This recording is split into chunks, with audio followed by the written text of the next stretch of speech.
Primera de Timoteo capítulo 3. Primera de Timoteo capítulo 3, de los versículos 14 al 16. Si ya lo tienes, lo estamos leyendo en la Nueva Biblia de las Américas. Lo voy a leer en voz alta. Dice Primera de Timoteo capítulo 3, versículo 14 al 16. Te escribo estas cosas esperando ir a verte pronto, pero en caso que me tardare, te escribo para que sepas cómo debe conducirse uno en la casa de Dios, que es la iglesia del Dios vivo, columna y sostén de la verdad. E indiscutiblemente grande es el misterio de la piedad. Él fue manifestado en la carne, vindicado en el espíritu, contemplado por ángeles, proclamado entre las naciones, creído en el mundo, recibido arriba en gloria. Voy a orar nuevamente, muy breve. Señor, abre nuestros ojos espirituales a tu palabra. Y Señor, que sea tu Espíritu Santo ayudándonos a poder entenderla y a que esto se vuelva parte de nuestra vida. Señor, aquí estamos reconociendo de que tú eres quien ha diseñado absolutamente todo en este mundo. Nos ponemos en tus manos. Háblanos en el nombre de Jesús. Amén. El título es La casa del Dios viviente. Ahora, cuando un arquitecto diseña una casa, no improvisa. Yo creo que esto nunca se los había dicho, pero una de las carreras que yo pensé estudiar era arquitectura. Después me incliné más a la música y terminé siendo músico y después Dios me salva y me pone en la función de pastor después de estudiar en el seminario, pero nunca estudié. Pero me gustan los detalles. Mi esposa diría que soy medio payaso porque me gusta ver los detalles y todo está en cuadrados y todo está proporcionado, si combina, etcétera. Un buen arquitecto tiene planos, no improvisa, tiene medidas y especificaciones exactas. ¿Alguien de aquí es arquitecto o ingeniero civil más o menos? ¿No? ¿Diseñador? No, bueno. De la misma manera, Dios tiene planos para su casa, ¿sí? Que es la iglesia. En este pasaje que vamos a ver en 1 de Timoteo, Pablo le dice a Timoteo que todo ministro y toda congregación deben conducirse conforme a esos planos, a esas especificaciones, a esas medidas, a esas, pues, lo que Dios está diciendo, porque no estamos en cualquier edificio, estamos en la casa del Dios viviente. Y en esa casa todo debe apuntar a Cristo, el fundamento y piedra angular. Se dice hermoso, pero estamos en nuestro México lindo y querido. Quiero presentarles algunas fotos de nuestra arquitectura mexicana o latina. Por favor, ayúdame a pasar algunas fotos. Quiero que veamos que a los latinos, si tú vienes de otro país, de otra nación, de otro continente, tal vez esto parece fantasía, pero en nuestro México lindo y querido tristemente es una realidad. Vean ustedes, aquí está muy bien los ladrillos, medios pegados, medios cortados, y está el castillo sin colar. No hay fundamento en esa esquina, que se salieron de las medidas. Eso es una foto real. Dale otra, por favor. Hay unos que se creen arquitectos y por satisfacer esas necesidades y curiosidades, pues quieren hacer su casa como un castillo. Entonces tenemos construcciones como estas en donde la verdad ni luce. Pues está el poste ahí con todos los cables. La verdad es que pues el gusto se rompe en géneros. Si tu sueño de casa es una de estas, por favor, ve Pinterest. Sí, ponle ahí ideas de fachadas, ¿no? Pero bueno, tiene diferentes, bueno, ¿qué más? Vamos a darle. Vean esto.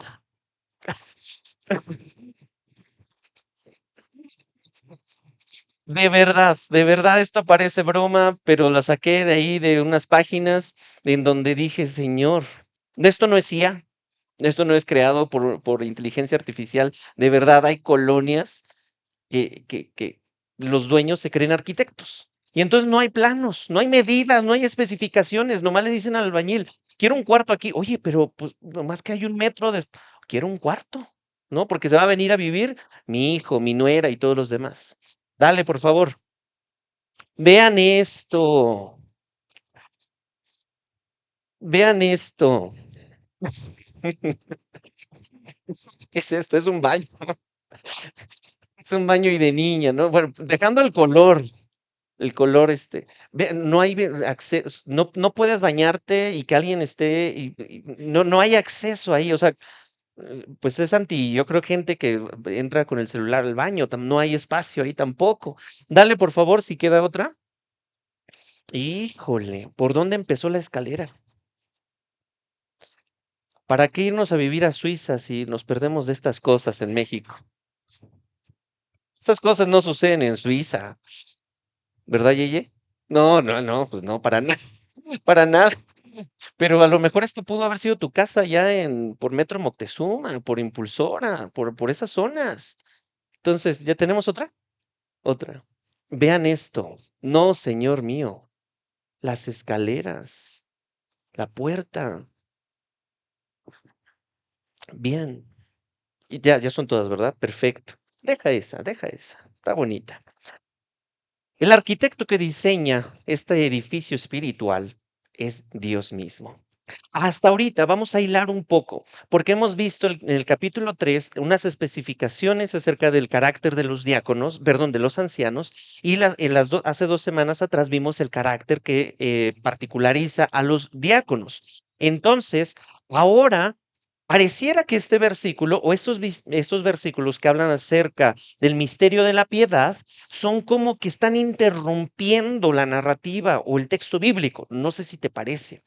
Sin embargo, están inspiradamente puestos ahí porque otras versiones de la Biblia no lo ponen como un subtema aparte. Te escribo estas cosas, sino que viene de la propia descripción y entonces tiene una relación particular con los dos puntos anteriores, los requisitos de los obispos y los requisitos de los diáconos. Te escribo, dice versículo 14, te escribo estas cosas esperando ir a verte pronto. Ahora sí, Meli, pon el versículo, por favor. Te escribo estas cosas. Está hablando Pablo a un discípulo que ama tan entrañablemente que ya lo hemos visto que lo considera como un hijo en la fe. Te escribo estas cosas esperando ir a verte pronto. Dale, por favor.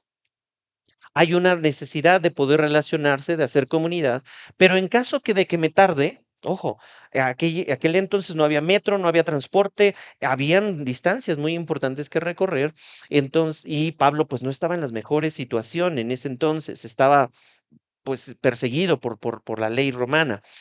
Entonces te escribo, ¿para qué? Aquí está el propósito, el enfoque, el fin, el objetivo de por qué esta carta.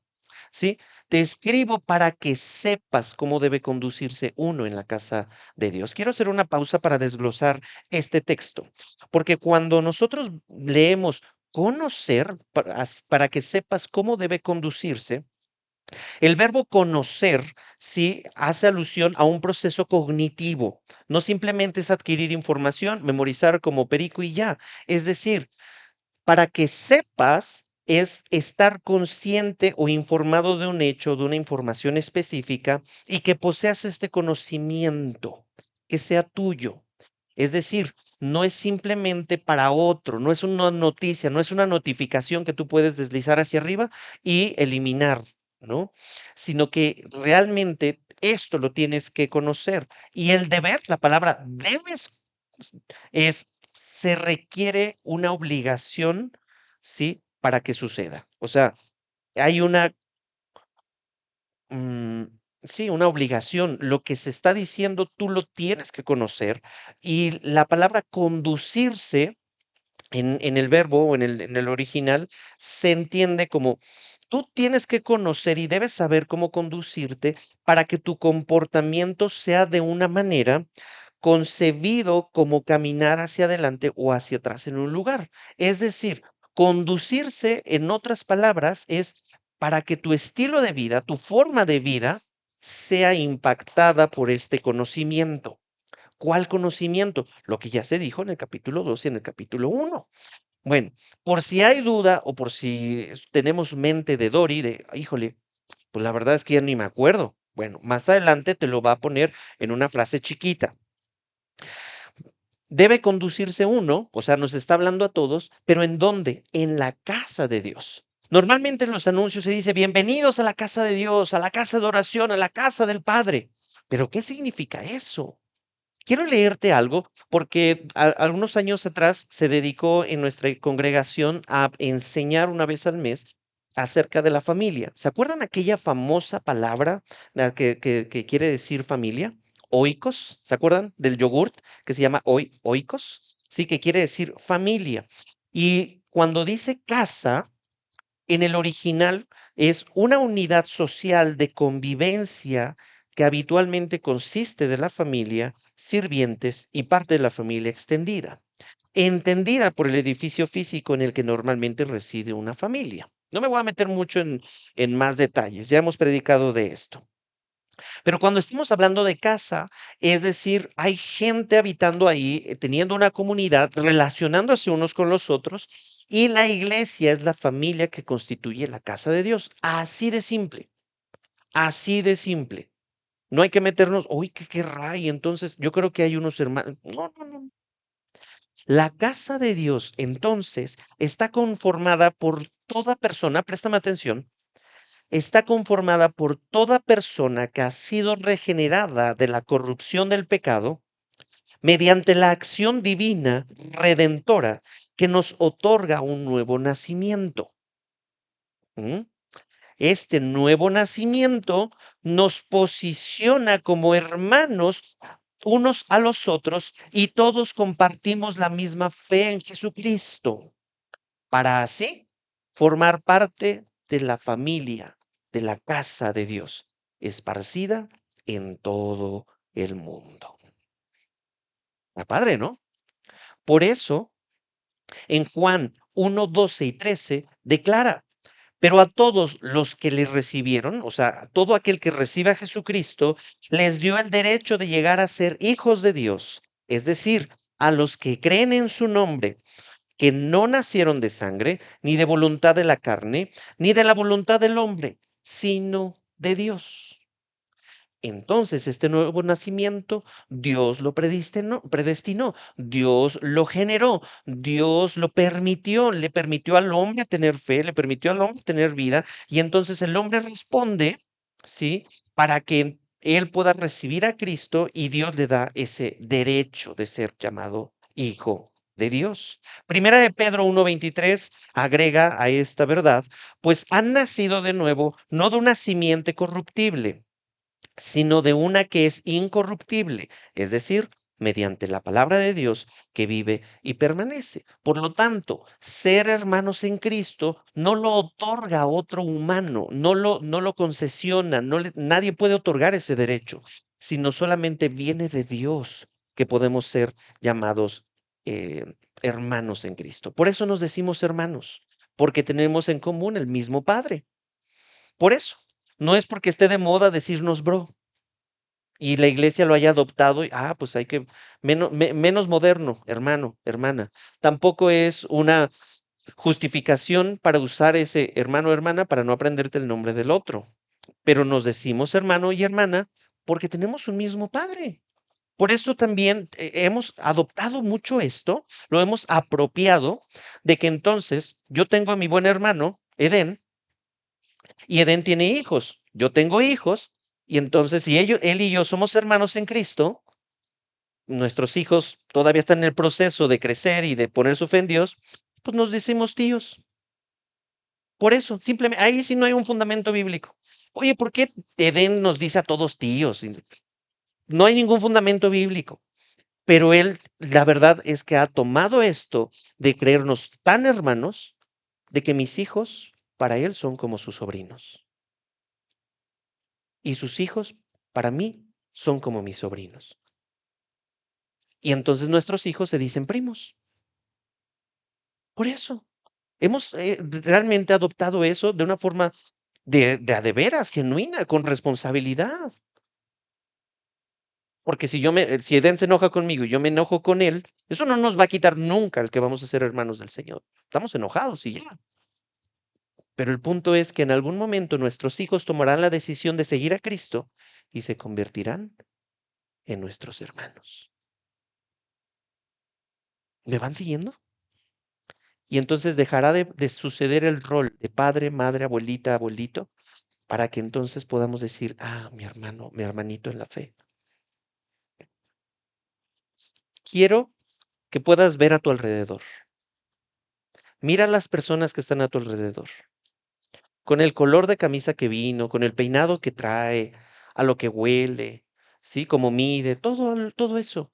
Si él cree en Cristo, él es tu hermano y tu hermana en la fe. Y él y ella forman parte de la iglesia, de la casa de Dios.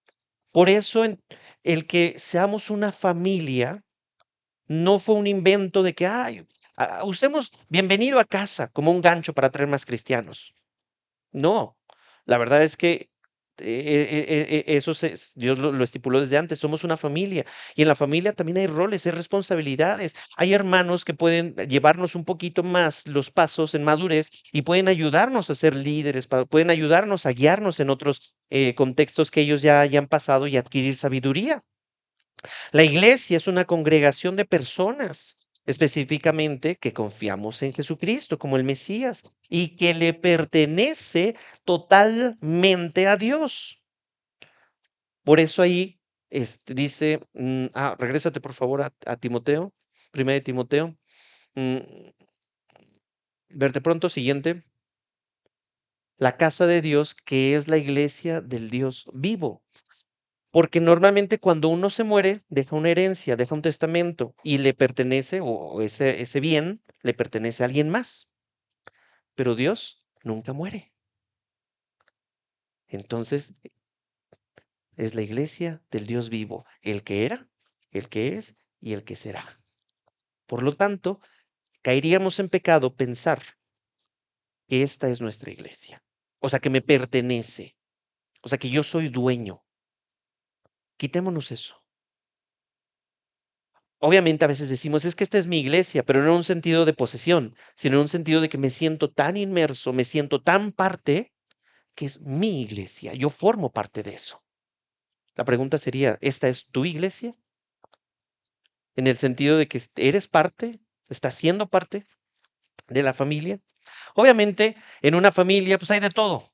Hay el que le huelen las patas, hay el que no se lava los dientes, hay el que deja la cama extendida, hay otros que son súper cuadrados y siempre a la misma hora, y hay de todo, mis hermanos. En la viña del Señor hay de todo. En la casa de Dios hay hermanos que son súper diligentes, hay hermanas que son súper generosas, hay hermanos que son súper, sí, la verdad es que con el Señor piadosos, y hay otros que híjole, ahí van como arrastrando el pie en el Señor, pero todos formamos parte. La verdad es que todos seremos transformados a la imagen de Dios.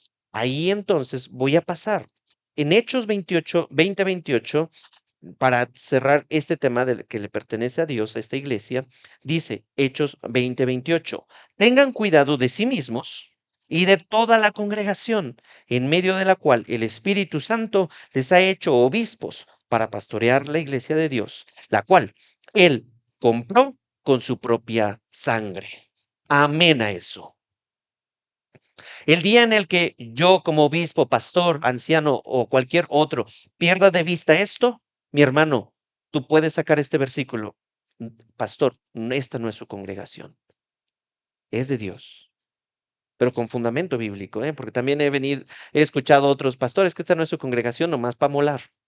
También he escuchado, hasta ahorita nadie ha venido y me ha dicho lo otro, pero sí me han venido en pastor, y ven, punto. Pero cuando suceda, pues bíblicamente podemos levantar la voz. Continúa el siguiente versículo para desglosar esto, porque lo siguiente es muy importante. Para que sepas cómo conducirse en la casa de Dios, que es la iglesia del Dios vivo. Espérame, no, no, no. Regrésate. Columna y sostén de la verdad. La Reina Valera dice baluarte. A lo mejor los de antes estamos más acostumbrados a escuchar baluarte, pero el punto va a ser que la columna y sostén de la verdad es una descripción arquitectónica con mucho significado a Timoteo en la ciudad de Éfeso.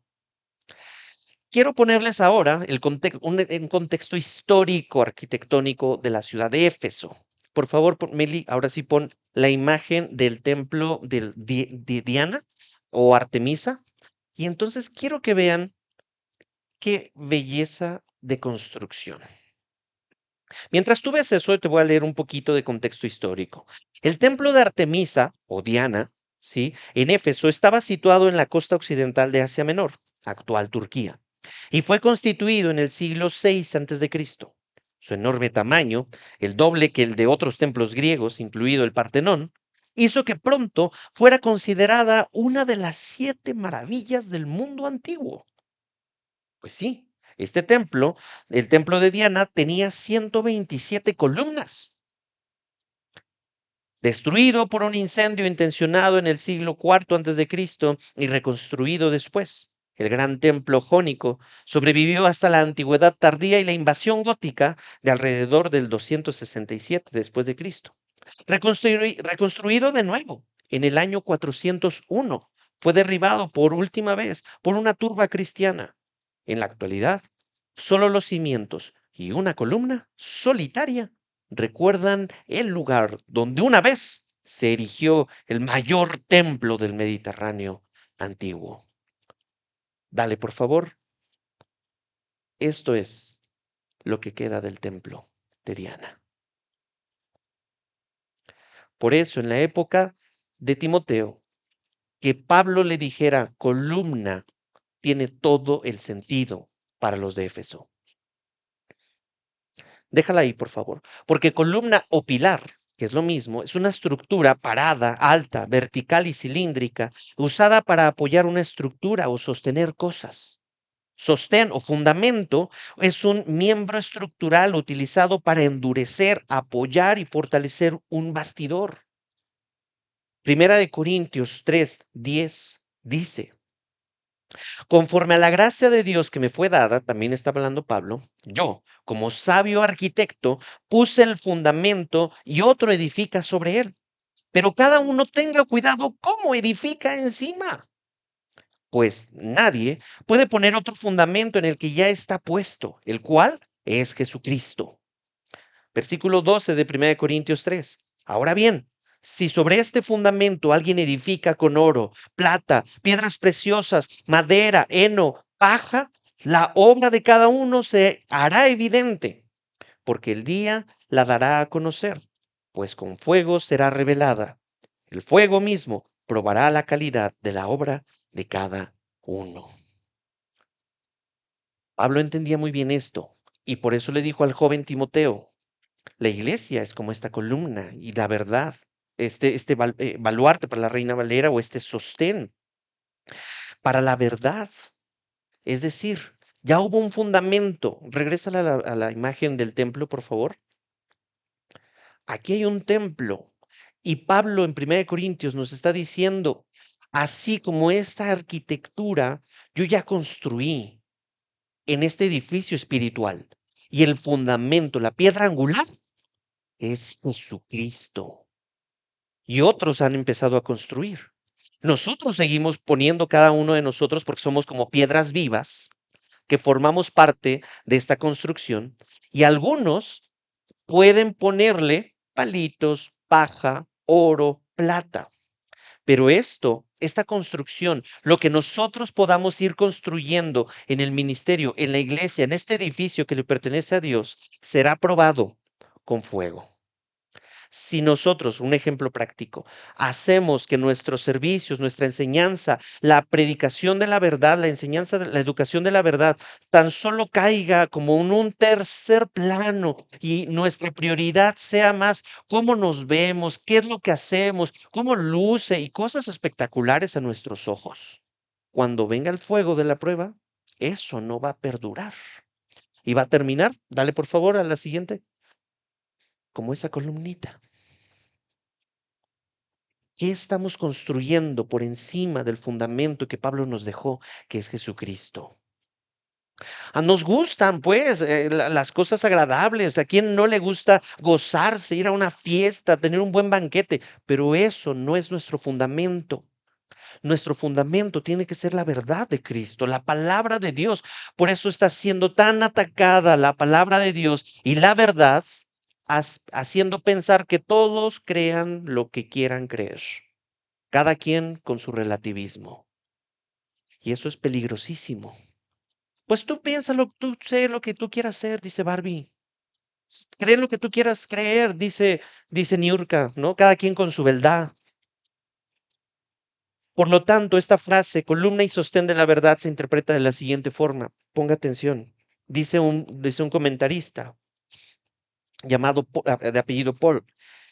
No es que la iglesia es el fundamento para la verdad, sino que la iglesia sostiene la verdad para que el mundo pueda verla. Los pilares también eran usados en la antigüedad para poner en ellos cualquier edicto público que los príncipes y tribunales hubieran publicado y expuesto a la vista de todos, por lo cual la iglesia es llamada el pilar o base o el sello de la verdad, porque por ellas son publicadas, apoyadas y defendidas las verdades de Dios. ¿En qué otro lugar las nuevas generaciones van a escuchar las verdades de Dios si no es en la iglesia? ¿En Netflix? ¿En YouTube? ¿En redes sociales? ¿En su escuela? ¿En la universidad? ¡Ja! Déjenme reír. Por eso la iglesia tiene que mantener esto, la verdad de Jesucristo por encima de cualquier cosa. La verdad de Jesucristo.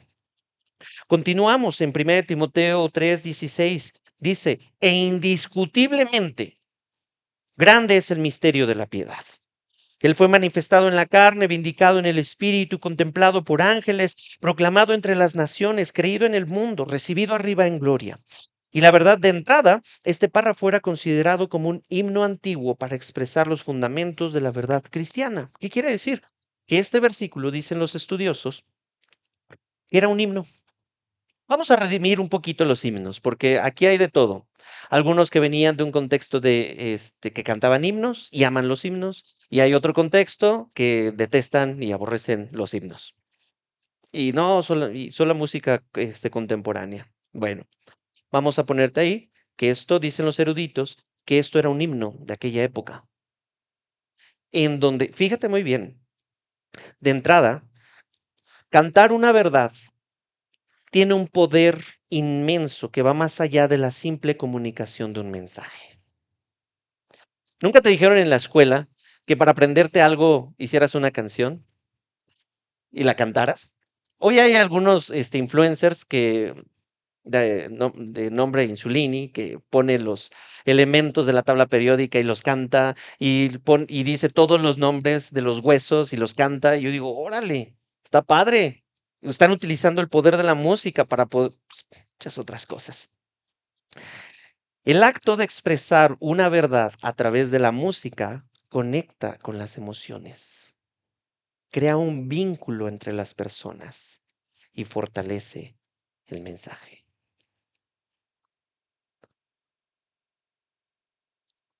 Hay que cantar un poco más seguido, uno que otro himno, y creo que así lo hacemos, pero lo que importa es lo que dice. Si tú estudias un poco de musicología, puedes darte cuenta que algunas frecuencias, algunos tonos pueden favorecer a la memorización. Pueden favorecer incluso lo opuesto a desconcentrarte. Pero, volviendo a este punto, cantar una verdad al unísono, cuando la iglesia se reúne, se crea un potente sentido de unidad alrededor de la sana doctrina de la escritura, que logra unir diferentes costumbres, idiomas y edades. Por eso cantar alabanzas al principio del mensaje no es como un acto preambulatorio para que uno se sensibilice y caiga mejor la buena semilla. Sí, pero no. No es como un tiempo como para que me dé espacio cuando voy tarde. Ah, al cabo ahorita están las alabanzas. Llego en los anuncios. No es eso. Es que de verdad cantar una alabanza, cantar un principio, cantar una verdad puede tener un impacto impresionante de unidad. Cantar una verdad ayuda a grabarla, memorizarla en la mente y en el corazón de la iglesia de forma más efectiva que si solo fuera hablar. ¿Mm? Cantar una verdad puede ser inspirador para otros en la iglesia, animándolos y afirmándolos cuando otros los hayan silenciado para poner en alto la verdad de Jesucristo. ¿No te ha pasado que a veces te ha pasado en algunas canciones que los chicos de alabanza cantan? Quiero hacer un pequeño paréntesis ahí. Por eso no, servir en alabanza pudiera ser considerado uno de los ministerios después de la predicación hablada más importantes en la iglesia. Y también tendría que considerarse el carácter de cada servidor. No tan solo los de alabanza, músicos, canto, proyección, todos, porque se está transmitiendo un mensaje y la gente puede ser testigo de ese mensaje, o mejor dicho, es testigo de ese mensaje. Regresándome un poquito al punto, es de que no te ha pasado entonces, no te puedes sentir identificado que durante la semana te fue de la patada, a lo mejor no buscaste a Dios, no leíste tu escritura, trataste de decir, bueno, echar como batalla en los problemas y crisis que tenías, pero llegaste así como súper bajoneado, súper menospreciado, minimizado, avergonzado, lo que sea, y de repente empiezan a cantar una y empiezas a mover el piecillo. Ah, esta suena chido. Ah, la guitarra. Y ya, pum, paz, paz. Y paz, viene una verdad cantada. Y escuchas, una vez me pasó en una iglesia del en el Oriente. Yo iba a un evento de Samaritan Purse, de los que dan muchas cajitas. Y yo, la verdad, iba ahí con pocas expectativas. Dije, una iglesia pequeña, pues está padre. Pero me impresionó mucho que cuando empezó una canción que es muy famosa, Cuán grande es Dios, todos los que estaban ahí la cantaron con tanta fuerza que inevitablemente yo me sumé a cantar con ellos. Me contagió, me animó, pero yo venía bajoneado, unas cosas que traía por allá. En otra ocasión, cuando fuimos a visitar el reclusorio Oriente, no, Sur, reclusorio Sur, uno piensa que el reclusorio hay escasez de cristianismo, de iglesias, pero no, es todo lo opuesto, ¿eh? Me invitaron al servicio de los reclusos y cuando cantaron más de 70 hombres reclusos aquellas canciones de alabanza a Dios, yo empecé, eso simbró, o sea, las vibras, ahí sí es otra cosa, bro. Y cantaban con tanta pasión que yo dije, yo quiero ese amor por Dios que ellos tanto están cantando. Bueno, había una canción que decía, con mi Dios yo saltaré los muros, con mi Dios ejércitos derribaré. Y ahí dije, oye, espérenme, que el contexto de esa canción aquí como que no suma mucho. Pero otras canciones que son como himnos en aquellos lugares como Sumérgeme en el río de tu espíritu y todas ellas, Renuévame, Señor.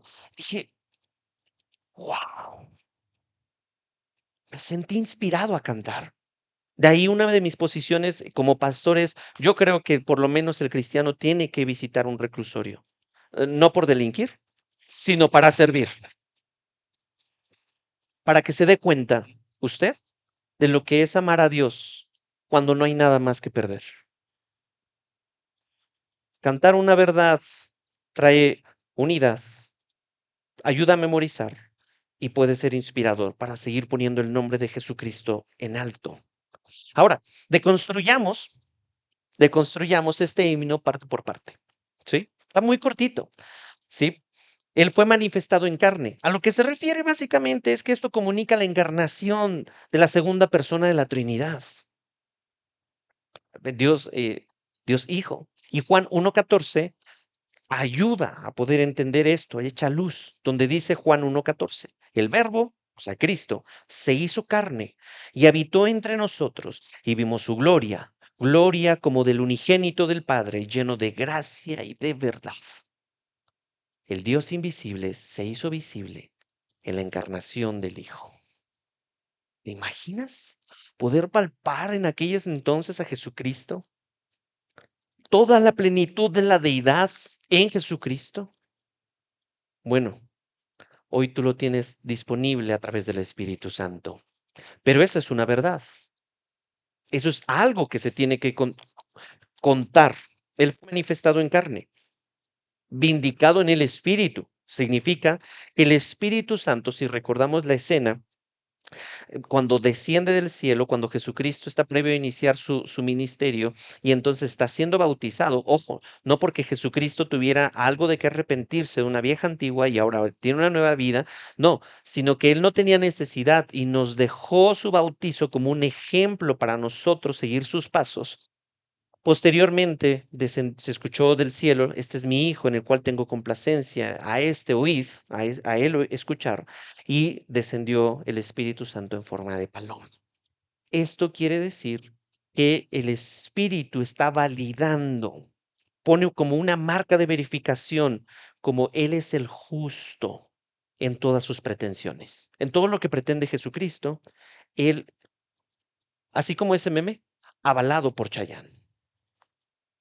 Así como ese circulito azul con una palomita azul en redes sociales que de repente se puso de moda, cuenta verificada, y donde, ay, como que tú uno le otorga como mayor credibilidad. Bueno, esto sí es de veras.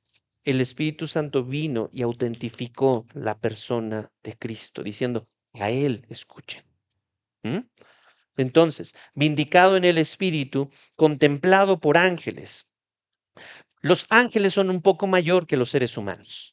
Los ángeles no poseen algunas particularidades que nosotros poseemos, como el libre albedrío. Ellos fueron creados específicamente para poderle traer gloria a Dios. Incluso algunos ángeles fueron contaminados, una tercera parte de ellos, cuando el diablo, Satanás, Lucifer, Luzbel, sí se ensoberbeció en su corazón y fue destituido del cielo y fue mandado a la tierra y trajo como un coletazo, una tercera parte de las estrellas o de aquellos que estaban con él. Y ellos se conocen como los ángeles caídos. No voy a hablar de ellos en este momento. El punto es de que hay una gran multitud de ángeles creados por Dios que ellos no saben qué significa arrepentirse. O sea, que ellos no saben qué significa recibir el evangelio para ser regenerados. Ellos no tienen esa oportunidad. Y entonces, estos mensajeros celestes de Dios contemplan la redención, pero solo los humanos pueden ser redimidos para la gloria de Dios. Ellos no batallan con saber que Dios cumple sus palabras, pero el humano sí, para ser redimido dentro de su pecaminosidad. Y Romanos 16:26, bueno, ya me voy a adelantar un poquito, cuando dice contemplado por los ángeles, por eso dice, una gran multitud de ellos nos rodea, proclamado entre las naciones, creído en el mundo, y esto significa que todos nosotros hemos sido expuestos a este mensaje. Los ángeles contemplan, pero los humanos son redimidos. Romanos 16:26 dice, pero que ahora ha sido manifestado y por las escrituras de los profetas, conforme al mandamiento del Dios eterno, se ha dado a conocer a todas las naciones para guiarlas a la obediencia de la fe. Segunda de Tesalonicenses 1:10, cuando Él venga para ser glorificado en sus santos en aquel día y para ser admirado entre todos los que han creído, porque nuestro testimonio ha sido creído por ustedes.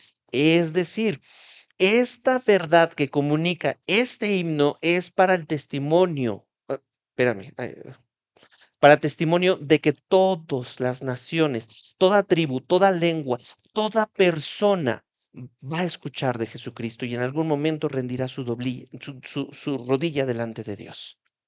No importará si tú eres de Catepec, no importará si tú eres de Suiza, Las Lomas, del Valle, no. Jesucristo va a venir por todos nosotros, recibido en gloria, arriba en gloria. Y Jesús es el único que resucitó y está a la diestra de Dios. Mis hermanos, el único que está intercediendo por nosotros es Cristo. No hay otro santo, no hay otra persona recibido allá en gloria. Contrastando nuestra tradición o la cultura católica, en donde se piensa, sin fundamento bíblico, de que la Virgen María está en el cielo. Eso no lo dice la Escritura. La idea es de que solamente Jesucristo está allá. Jesús ascendió corpóreamente, lo dice Lucas 25:51.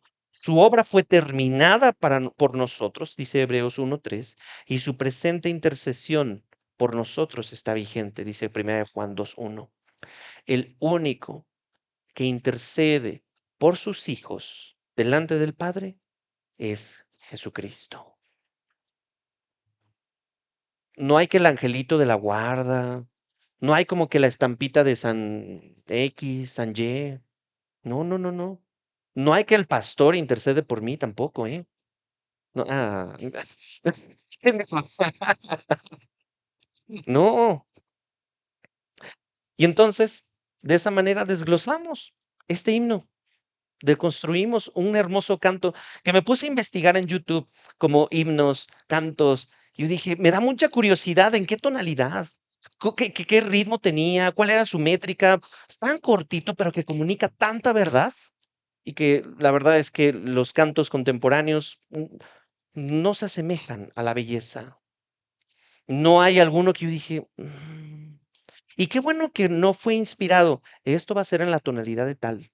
Y entonces lo tienes que tocar de tal, porque si no, entonces somos tan viles que a lo mejor idolatraríamos. No, es que eso no tiene validez porque se tocó en mi mayor en lugar de mi menor. Somos tan nefastos que podríamos, no, no, no, es que la hermanita, en lugar de hacer una línea melódica hacia arriba, hizo una línea melódica hacia abajo. Y quedémonos con esto. Esto es el fundamento del cristianismo. Esto es el fundamento. Si alguien le pudiera poner letra a esto, estaría increíble. Incluso hasta ya lo puedes meter en ChatGTP, perdón, chat, eso, perdón, se me fue la onda, y le puedes decir, oye, musicalízame esto, ¿no? Pero no va a tener el mismo impacto. Es una máquina. El punto es que tiene que ser creído por nosotros que formamos parte del edificio, de la casa del Dios viviente. ¿Cómo se ve esto? Una aplicación ya. Por favor, ahí ya podemos limpiar la pantalla. ¿Cómo se ve esto? Bueno, nuestra conducta en la casa de Dios refleja a quién pertenecemos y qué verdad sostenemos. Saber cómo debemos comportarnos en la casa de Dios significa que entendemos que Jesús es el ejemplo perfecto del carácter cristiano para servir bien. Acuérdate, venimos de un contexto de obispos y diáconos. Para servir bien necesitamos ver a Jesucristo y a ponerlo a Él como nuestro ejemplo en conducta y en fe. El fin es que el Evangelio transforme tu vida, tu familia y los de la casa de Dios al carácter de Jesucristo. Pablo no habla de un edificio físico, sino de una familia espiritual donde habita el Dios viviente. Vamos a poner algo de tarea, vamos a poner algo de aplicación y aterrizaje a todo esto. Le voy a pedir a los chicos que pasen, por favor, de la alabanza para que me ayuden a tocar la última canción. Y lo siguiente, la tarea o la reflexión que tengo, está muy basada en un libro que estoy leyendo que se llama Liderazgo Perdurable del autor Crawford W. Loritz Jr. en su libro de Liderazgo Perdurable. Y quiero compartirles esto. Si actualmente sirves en la casa de Dios, vamos a hacer una encuesta. ¿Quién de aquí, levánteme la mano, quién ya sirve en esta casa de Dios? Levánteme la mano. La minoría. Bueno, a usted le estoy hablando. Si actualmente sirves en la casa de Dios, las tareas divinas superarán tus capacidades como individuo y tú necesitarás depender de Dios para recibir dirección, sabiduría y poder. Si tú ya estás sirviendo en esta casa de Dios, en esta iglesia, todo lo que hagas como líder o servidor debería emanar de tu relación personal con Dios, dice el autor. Me encanta mi iglesia porque creo que eso es algo que se inculca constantemente. Intimidad con Dios tiene que ser tu prioridad. Bueno, vamos a poner una comunión fuera de lo común, la milla extra. Pastor, pero ¿cómo que la milla extra de pasar todos los días con el Señor? Bueno, la comunión fuera de lo común, dice el autor, es la esfera donde el líder o servidor al darse cuenta de lo mucho que no sabe y de todo lo que hace, que le hace falta, permite que la enormidad misma de la tarea le lleve a ser absorbido en la presencia de Dios. Una cosa es depender tu vida cristiana de Dios. Y para el líder o servidor, cuando se enfrenta a las tareas que Dios le pone, tiene que ser absorbido, sí o sí, por la presencia de Dios.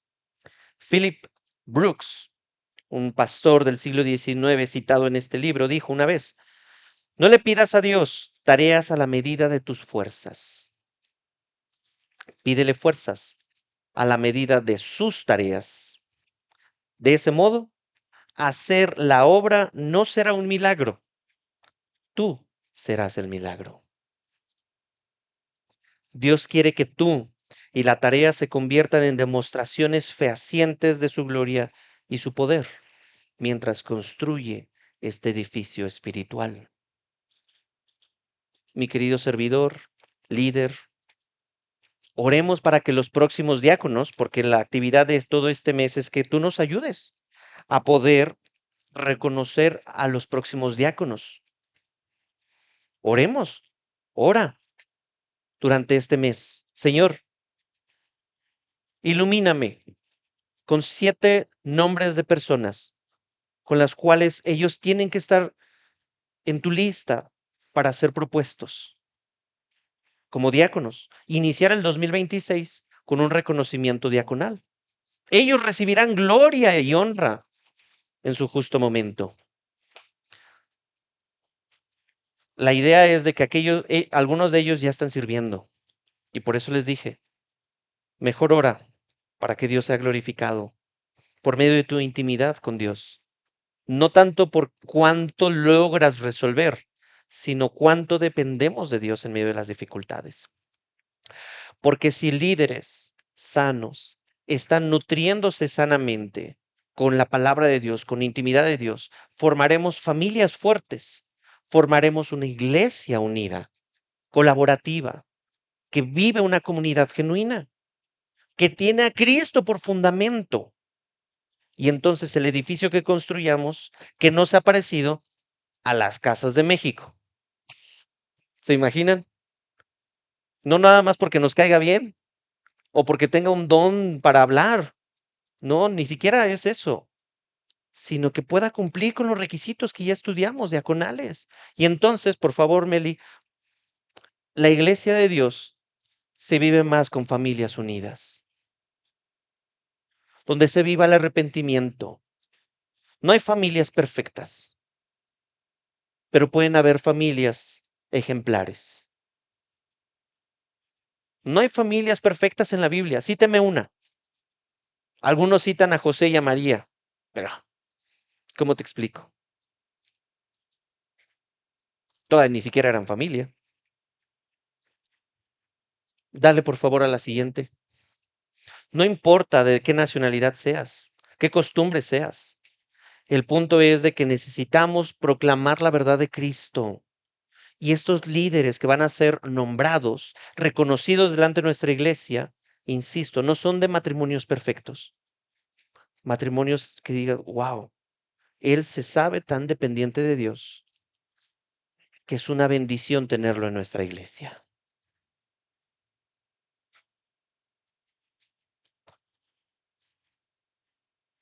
Dale, por favor. No importa, pero hay familias que te necesitan para ser consoladas. Esos diáconos, esos ancianos que han de ser nombrados más adelante, porque hay mujeres que están viviendo un doble rol y necesitan ser guiadas, ministradas, fortalecidas por la ausencia de un padre. Y no tan solo en un sentido físico. Dale, por favor. ¿Cuánto gozo nos da bautizar a más y a más para la gloria de Cristo? en donde ellos están reconociendo, mi vida le pertenece a Cristo, mi vida se la entrego a Dios. Hay gozo en el cielo, hay gozo en la tierra. ¿Se imaginan? Edificios, la casa del Dios vivo, donde haya más gente bautizándose, reconociendo de Jesucristo, de su amor, deleitándose en Dios. Que Dios bendiga su palabra, porque necesitamos recordar es lo que dice este himno y seguir construyendo la casa de Dios para su gloria. Señor, ponemos esto en tus manos, donde tú eres quien edifica. Tú eres, Señor, quien nos guía. Eres tú, Señor, quienes de ti dependemos. Te adoramos y unidos queremos cantar a tu nombre, el nombre de Cristo. Amén.